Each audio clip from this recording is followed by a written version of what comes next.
வருகை தந்துள்ள மாநில, மாவட்ட, நகர, ஒன்றிய அனைத்து நிர்வாகிகளுக்கும் அவர்களோடு இணைந்து இங்கு உரையாற்றிய வழக்கறிஞர்கள், இந்து அமைப்பு தலைவர்கள், பொறுப்பாளர்கள் அனைவர்களுக்கும் நன்றி தெரிவித்து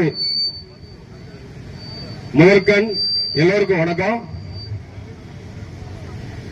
நான் பேச போறது நல்ல அதிகாரிகள், நல்ல காவல்துறை அதிகாரிகள், அரசு ஊழியர்கள் அனைவருக்கும், நல்லவர்களுக்கு எனது பணிவான வாழ்த்துக்கள், வணக்கம். பேச போறது தவறு செய்த அதிகாரிகள். இப்ப அந்த தூத்துக்குடி மாவட்டத்தில் பாத்தீங்கன்னா ஏகப்பட்ட ஸ்டேஷன்ல சதாவரத்தில் ஆரம்பிச்சா ஒரு வழக்கறிஞர் பிரச்சனையில வழக்கறிஞர் மேலேயே புகார் கொடுத்து கவுண்டர் எஃப்ஐஆர் பண்றாங்க. உண்மை நிலவரத்தை எதையுமே விசாரிக்க மாட்டாங்க. அந்த அட்வொகேட் வழக்கறிஞருடைய தோட்டத்தில் உள்ள பம்பு செட்டை உடைக்கிறாங்க. வீடியோ ஆதாரம் இருக்குது.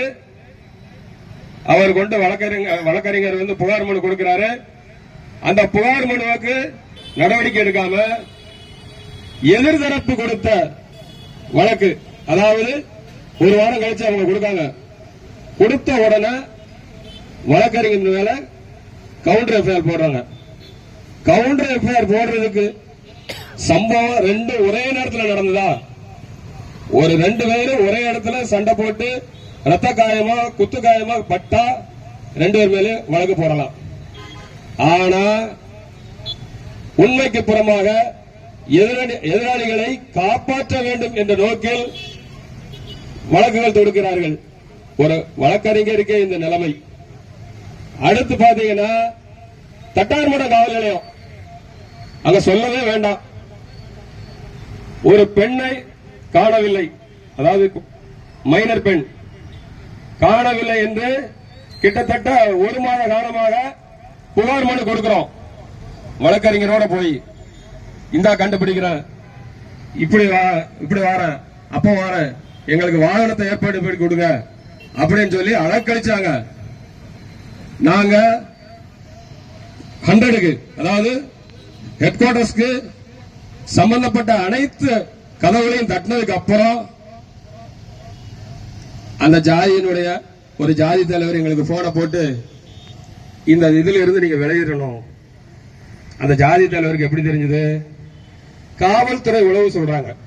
உளவுத்துறை காவல்துறைக்கு சொல்றாங்களோ இல்லையோ, எதிரணியனுக்கு எதிர் மனிதருக்கு அழகா போட்டு கொடுத்துறாங்க. இல்லைன்னா அந்த ஜாதி தலைவர் எங்களை மிரட்டுவாரா? ஆனாலும் உயர் நீதிமன்ற வழக்கறிஞர்களோடு அந்த பெண்ணை கண்டுபிடித்து கொடுத்து உரியவர்களிடம் ஒப்படைக்க வைத்தோம். எல்லா கேஸுக்கும் வழக்கறிஞர் வரணும், விவரம் தெரிஞ்ச வரணும்னா சாமானிய மக்களுக்கு எப்படியா நீதி கிடைக்கும்? இந்த தூத்துக்குடி மாவட்டம் அப்படிதான் இருக்கு.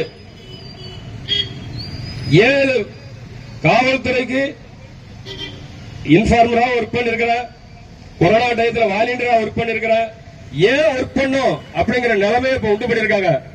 ரீசெண்டா போலி பத்திரிகையாளர் ஒருவர், அண்ணா பத்திரிகையாளரை சொல்றேன்னு வருத்தப்பட்டுறாங்க. நான் சொல்றது போலி பத்திரிகையாளர்கள், நல்ல பத்திரிகையாளர்கள் இல்ல, போலி பத்திரிகையாளர்கள். ஒரு போலி பத்திரிகையாளர் தெற்கு காவல் நிலையத்தில் அவர் மீது ஒரு பெண் புகார் மனு கொடுத்திருக்கிறார்கள்.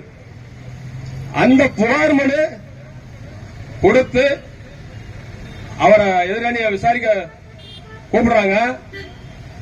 அந்த போலி பத்திரிகையாளர் என்ன சொல்றாரு?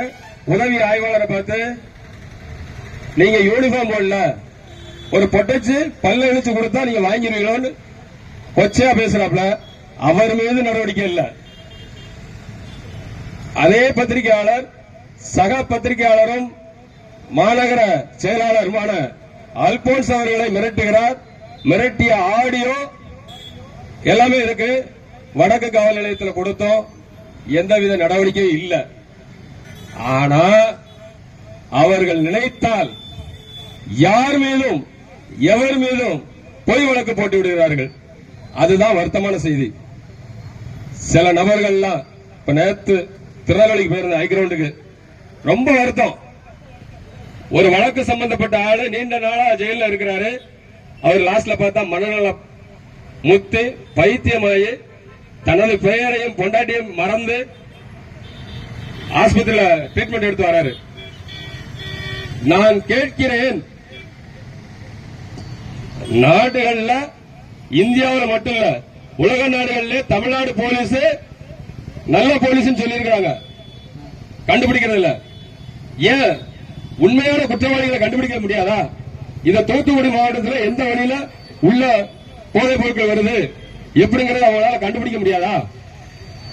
ஆனா அப்ராணி இந்த போதை கஞ்சாவை குடிக்கிறவன், பீடி வாங்கி குடிக்கிறவன அவனை போட்டு உள்ளடைக்கிறது, நியாயமான ஆட்களை உள்ளடைக்கிறது, இந்த வேலைகளை தான் செஞ்சுட்டு இருக்கிறாங்க.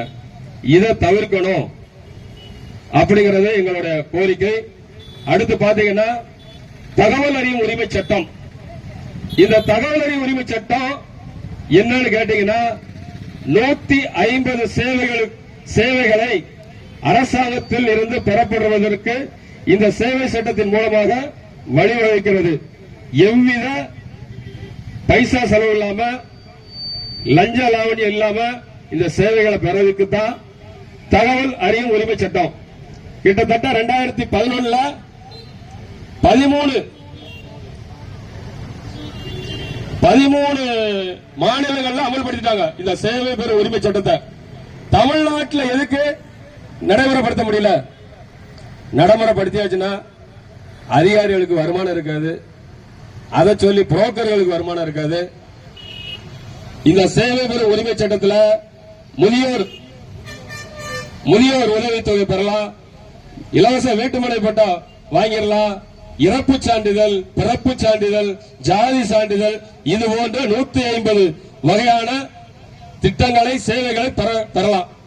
அந்த திட்டத்தை வலியுறுத்தி தான் பாட்டாளி மக்கள் கட்சி சார்பாக இங்கு கோரிக்கை ஆர்ப்பாட்டமாகவும் கண்டன ஆர்ப்பாட்டமாகவும் நடத்தி கொண்டிருக்கின்றார்கள். எனக்கு பேச வாய்ப்பளித்த அனைத்து நல்ல உள்ளங்களுக்கும் நிர்வாகிகளுக்கும் நன்றியை பாராட்டி விடைபெறுகிறேன். நன்றி, வணக்கம். அடுத்தபடியாக